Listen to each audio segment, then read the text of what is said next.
vamos a comenzar a hablar y a estudiar lo que fue la Revolución Francesa.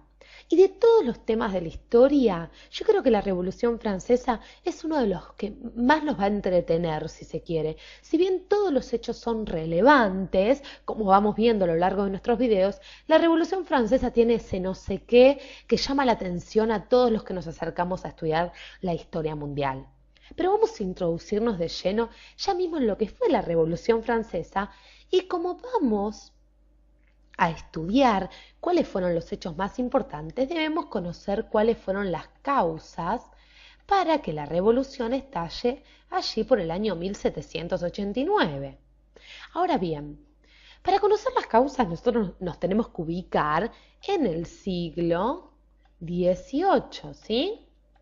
Este siglo de las luces, como vimos en el video anterior de la ilustración, los invito a que lo vean aquellos que no lo hicieron. Este siglo XVIII, como decimos, el siglo de las luces, tan importante, sobre todo para Francia. Ahora bien, ¿qué pasaba en Francia allá por el año 1789, 1780 en adelante?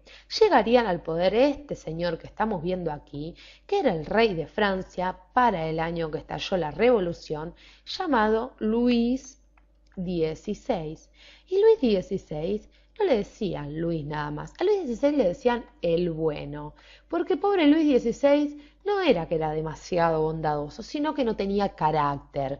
Y recibía este apodo de Luis el Bueno para eso mismo, para denominarlo, digamos, Luis el débil, podrían decirle también. Pero de alguna forma sus amigos le decían, lo denominaban Luis el Bueno. Vamos a darle un poco de crédito al pobre rey Luis. Y aquí tenemos a la causante de los dolores de cabeza de Luis XVI, que es la señora reina de Francia, María Antonieta.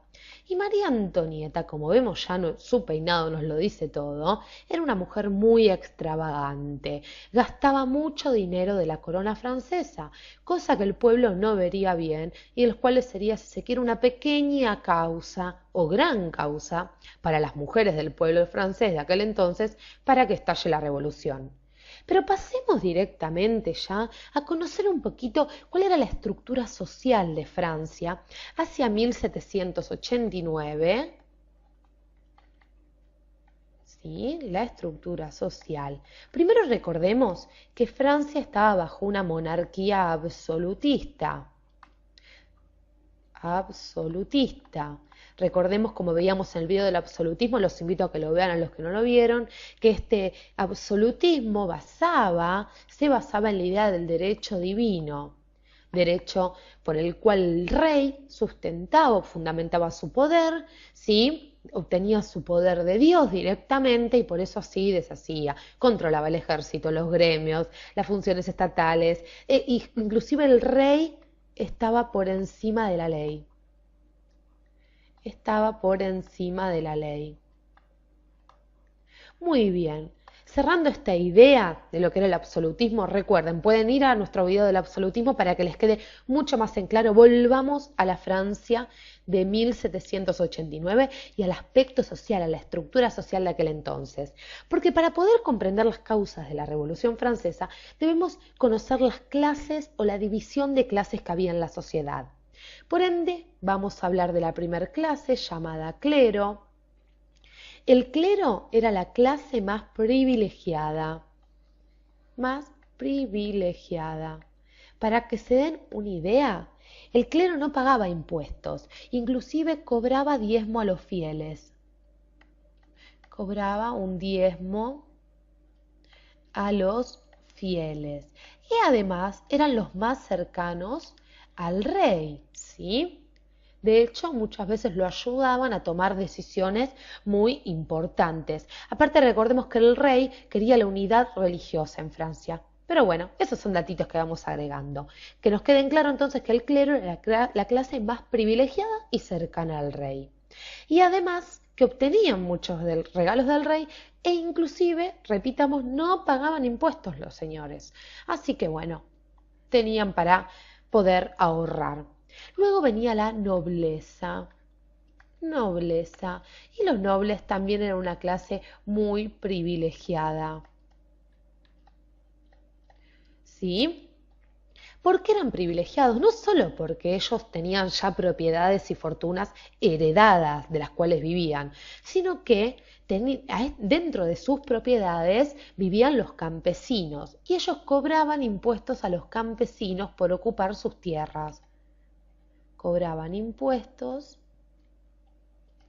a los campesinos, como una especie de lo que hoy conoceríamos como renta o alquiler, ¿sí? Vos me ocupás mi tierra, vos debes pagarme por esa porción de tierra que estás ocupando, porque es mía. Así pensaban los nobles. Y los nobles pagaban un impuesto a la corona mínimo, casi inexistente. Pero ahora viene una clase, y para eso vamos a hacer ya un espacio, un poquito más de espacio. Vamos a quedarnos ahí viendo también al clero. La tercera clase, en orden descendente, sería la conocida como tercer estado. Y el tercer estado estaba formado por burgueses comerciantes,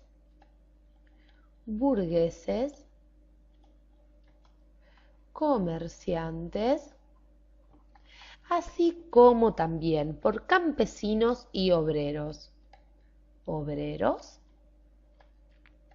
y también por campesinos, ¿sí? Yo quiero que ustedes piensen algo.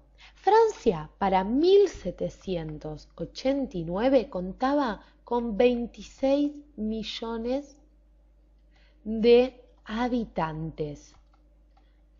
De estos 26 millones, 20 millones eran ni más ni menos que campesinos y pertenecientes además al tercer estado. Francia era un país netamente rural, ¿sí? Es decir, el tercer estado era mayoría. Que nos quede bien en claro esto, porque también vamos a comprender por qué estalla luego la revolución. Ahora bien, este tercer estado no era privilegiado como las clases altas, sino que de las 5 partes de su trabajo, 4, por ejemplo, para ponerlo en número, les eran quitadas para pagar impuestos a la corona. ¿Por qué? Y ya vamos a centrarnos en este tercer estado y les voy a contar un poquito pobre lo que les pasaba a este tercer estado. Porque Francia se había endeudado, tenía un déficit importante, porque había ayudado junto con España a Estados Unidos en la guerra de la independencia norteamericana. Entonces, su nación había quedado endeudada. Ahora bien, ¿qué hizo Luis XVI? Luis XVI cobraba altos impuestos al tercer estado. Y evidentemente esto no les caería bien, porque la corona les estaba quitando casi todo su trabajo. Además, teníamos el problema, y sobre todo el problema para la burguesía, de que en Francia, como vimos en el video propio del absolutismo, estaba el mercantilismo como política económica. Por lo cual, mercantilismo, vamos a ubicarlo bien, por lo cual todo el comercio era muy controlado. ¿Controlado por quién? Por la corona. El rey, es decir, la corona, controlaba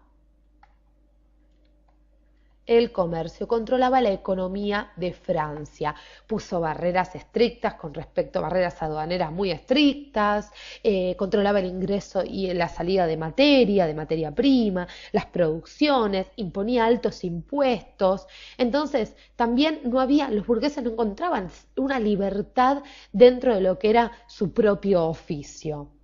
La burguesía, ante estas políticas económicas, exigía tener mayor control del comercio entonces, mayores beneficios. Asimismo, estaban hartos de ver cómo el clero, esta clase, que el clero, cuando hablamos de clero, recordemos que nos referimos a los papas, arzobispos, en menor instancia en el bajo clero ya los sacerdotes, monjes. Como decíamos, el tercer estado estaba harto de ver cómo el clero y la nobleza se llenaban cada vez más los bolsillos. Pero no solo este hartazgo del tercer estado sería una causa para que estalle la revolución, sino que, señores, y recordemos ya el video que vimos con respecto a la Ilustración, teníamos en este siglo de oro personajes muy importantes que se juntaban en los cafecitos de París a gestar, si se quiere, las ideas para la revolución. Personajes, recordemos, como Voltaire, Rousseau, Montesquieu, ¿sí?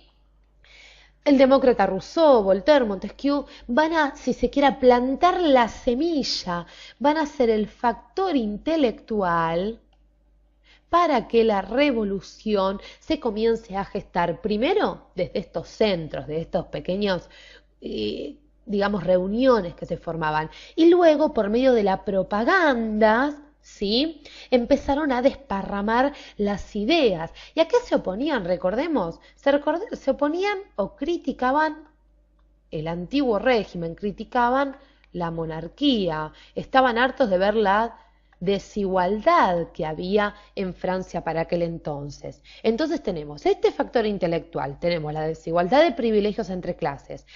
Como decíamos, el déficit del Estado por la guerra, por la ayuda a Estados Unidos en su guerra de la independencia.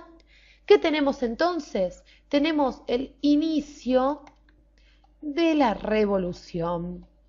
No nos queda otra, señores. Hemos encontrado las causas, encontramos a más de 20 millones de personas hartas de sufrir injusticias, encontramos el factor intelectual que nos da ese pie para entrar en la revolución y los invito a que vean nuestro próximo video porque vamos a conocer cuál fue la primera etapa de la revolución en sí. No dejen de vernos.